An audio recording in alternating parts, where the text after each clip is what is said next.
temperature data and temperature dew point data in the atmosphere using the NOAA National Weather Service radio sounding archive data. So radio sound data is data that's collected from weather balloons that are sent up through the atmosphere with instrument packages that can measure things like temperature, wind speed, and saturation water vapor pressure. So that data is collected routinely at different sites across the United States and at different time points, and we can access that data through the NOAA archive here by typing in the following web page or following the link in the slides or assignment for the snow science class.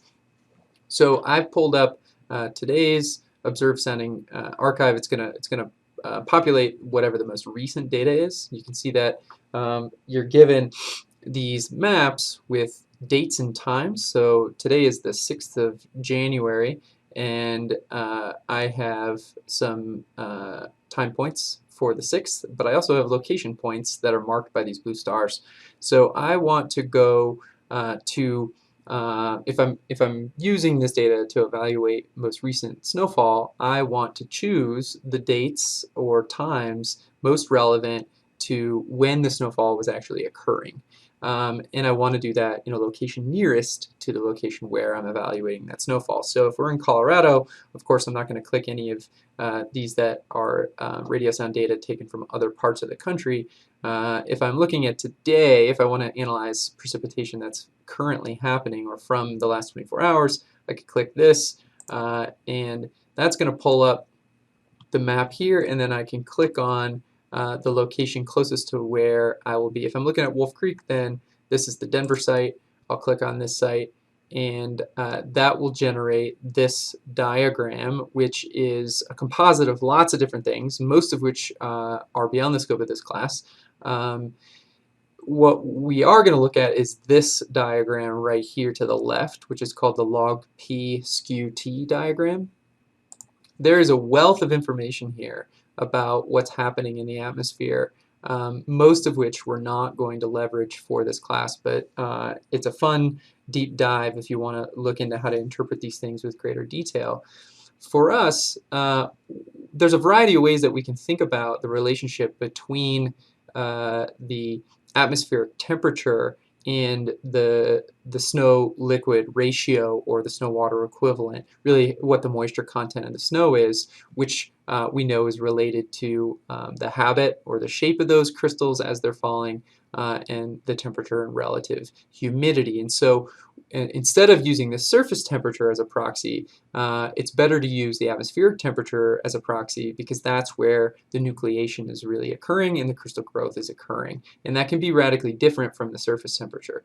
So to extract the temperature in the atmosphere, one way to do this is to just simply look at what the temperature is or was or the maximum temperature as the snowflake was falling through. And the logic behind that is that if you use the highest temperature to evaluate what the moisture content could be, you essentially, that's when most of the crystal is being formed because more water vapor is being added to the exterior of the crystal. And then as the flake falls closer to ground, if it gets colder, that's fine, but you have essentially frozen the crystal in place.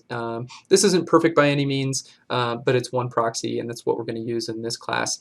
No, this is sort of assuming that the flake is falling under no wind conditions, because if there's significant horizontal component to the wind, then these big dendritic crystals may actually either rime and add density that way, or they may be abraded and broken apart, and that will also change the density and the resulting snow water equivalent, or SLR. So when we're looking at this diagram, the log P skew T, the y-axis over here, the vertical axis, is in units of millibar of pressure, and it's a logarithmic scale because you can see that these grid lines are nonlinear in their step sizes. So that's where the log P part comes from. So this is pressure, this is atmospheric pressure, and it's essentially a proxy for altitude or elevation. So you can see actually these marks here in red which show you the height off of the surface. So here's the surface level, and that's the corresponding pressure at the surface level, 1611 meters, where this balloon was sent up. And then this is increasing. So as you increase altitude, of course, the pressure is dropping, the atmospheric pressure is dropping. So you can just imagine this as really a cross-section of the atmosphere as you're going from the surface upward. So the other relevant axis for us is actually this dashed orange line, or this series of dashed orange lines. And these actually correspond to this x-axis labeling, which is temperature in degrees Celsius. And that's where the skew-T part of this plot comes in. Because instead of having nicely oriented grid lines, we have grid lines that are skewed. So the temperature axes are actually skewed, and they step this way. So they're running from left to right. They're these dashed lines. And so you have pressure as you're going up this way, and then you have temperature decreasing sort of in this angular way. There's other lines here that are extremely useful for meteorology, but not we're not going to cover them in this class. So you have two bold lines that are plotted on the log P skew T.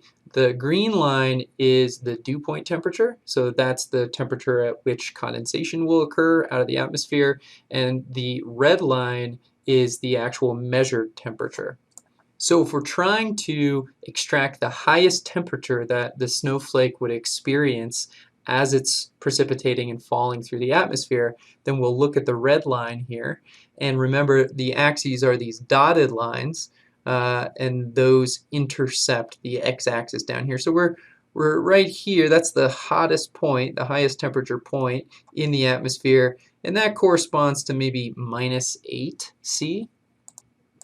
So how is that temperature relevant? Well, we have a couple ways to look at this. Remember that the temperature and the relative humidity, or the supersaturation, is the driving force for the different crystal habits as they form in the atmosphere. This is the famous plot that we've looked at in the snow science course. And so we can look at this and take our -8C from our skew-T diagram, and we can match it up, and we can say, okay, so at -8, we're somewhere in this region, so we would expect these types of crystal forms, these column category, to form depending on what the relative humidity or the supersaturation of the system is. Again, this is assuming no wind conditions. This is a pretty dramatic oversimplification, but it is one mechanism that we can start to interpret snow on the ground as it's freshly fallen compared to what environmental or physical factors it experienced during its formation and on the way down. The other thing we can look at is a plot like this, and there are several out there, but this is one in the slide deck for snowpack assessment, which shows the snow ratio, which is the same as the SLR, the snow liquid ratio, as a function of temperature. So again, we can go to the -8 line here, and then we can say what is the equivalent SLR, and that's saying that we should be around 10. And so that allows us to compare our measured density of snowfall. So we can measure that density by just sampling that snow, taking its mass, and then comparing that to what the predicted SLR is. And notice here that the shape of this curve of the SLR as a function of temperature sort of approximates the shapes of the crystals and their relative densities that we would expect upon snowfall. So you can see that the largest, biggest dendrites, the ones with the highest surface area, are right in the middle of the temperature regime. That's also where we see the highest SLR. Remember, SLR is snow liquid ratio. So that means at an SLR of 25, that means for every 1 inch of liquid water, we're producing 25 inches of solid snow, which means the density is very, very low. This is really light and fluffy snow, which you would expect when you have high surface area crystal habits falling. You would expect the density to be much lower, much higher densities, more packing when you have low surface area objects, things like these columns and plates over here, which is why SLR tails off on either end of this prediction.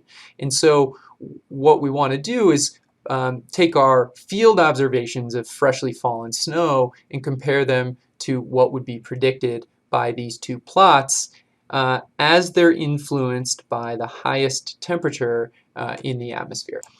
The other bit that we can sort of interpret from one of these log PSQT diagrams, which we won't go into great detail, but supersaturation or relative humidity is also a significant component here. The higher the supersaturation, the faster the growth rate, and typically the larger the types of crystals that we can produce.